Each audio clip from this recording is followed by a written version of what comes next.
Thank you, Richard, and I feel like Bob Maudsley, a little bit tough act to follow. I thought that it might be of interest to you, though. I make a few general comments and then two specific areas that I'd like to address. But first, I should tell you that in Canada, in every province, there is legislation that has been enacted that enables the Ministry of Health to take over the regulatory body if they so desire. So this is not whether it's called a Health Professions Act or there are various acts across the country. So this is not something that is unknown to Canada or to any of the health professions, actually. Just a couple of comments. Linda emphasized, I think, and Craig also, the fact that this is professional development occurs across the continuum of lifelong learning. And it struck me that we have been talking more about the individual in their development and the definition of the individual rather than, although we've paid some representation to the team and to a more broader aspect, we've focused more on the individual. And I think in the future, Linda pointed out that we actually will be seeing professionals working together over time, and that this is a big shift for many of our schools and our current practitioners.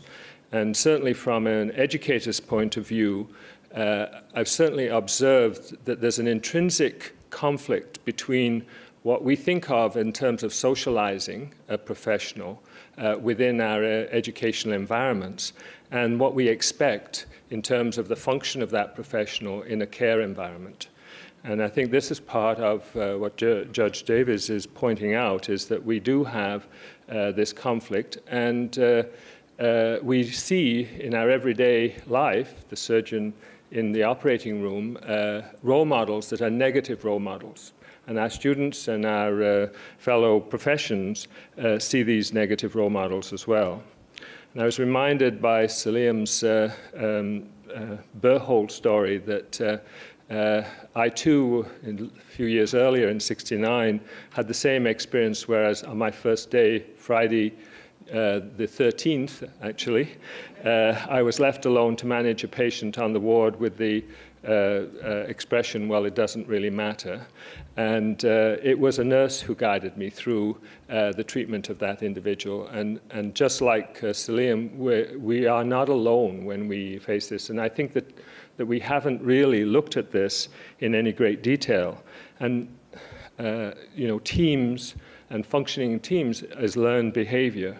And it's only recently, within the last few years, that in Canada, the educational system has started to look at developing learning modules in interprofessional activities and accepting the fact that the physician may not be always the leader of the team, but a participant in the team.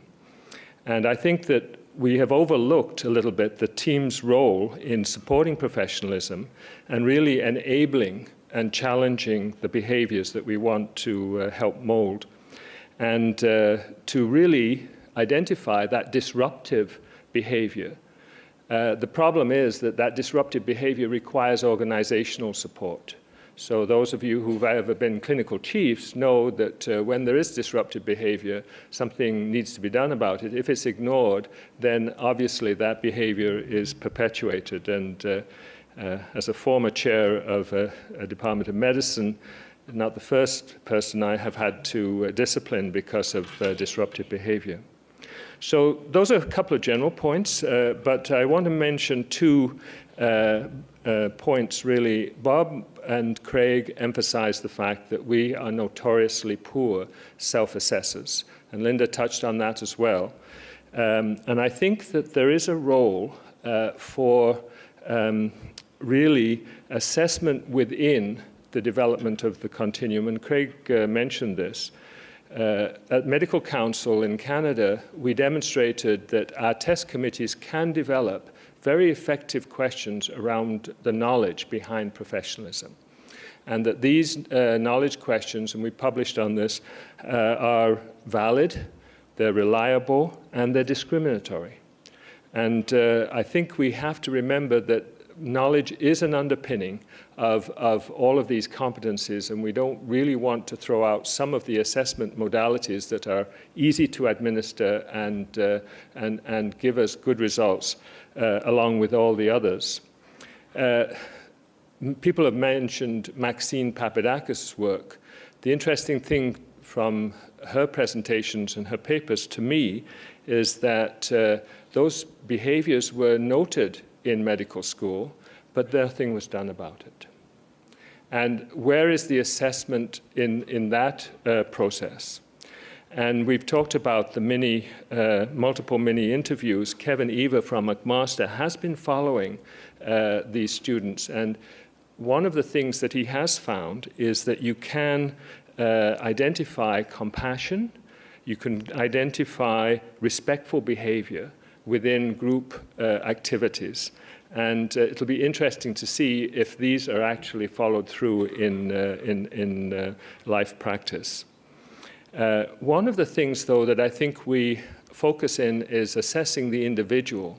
And I think Judge Davis touched on this in a way, but and how do we assess the collective? If we really expect that an individual is going to function within a team and that the product of the team is what is important, how do we make sure that I think someone referred to it, perhaps Professor Prideaux, as the programmatic assessment, but that collective gets value as a whole and not as a group of individuals. So my performance as an internist in a clinic is not judged solely on my own ability, but also how the clinic actually functions as a group. We haven't really addressed that. So my challenge then, in my final points, are really to the role of the colleges and the regulators in terms of how do you as colleges, how do we as colleges and regulators, first of all, make sure that our members understand what the social contract really is. How do we take the regulator, and this is happening in Canada, from a purely disciplinary-based body to one that is focusing on remedial activity as much as on discipline. And I mean, we talk about trust, but that's a difficult trust issue for many physicians to see that their regulator is actually trying to remediate their behavior. But then how do the colleges really lead the way in assisting the members in terms of providing the right coaching, the right role modeling, promoting that peer support, and actually encouraging us or enabling us to be able to challenge our peers when we see behavior that is not what we consider professionalism, rather than what is usually happening in many areas where we sort of step in and take over for them and their behavior goes unchallenged. Thank you very much.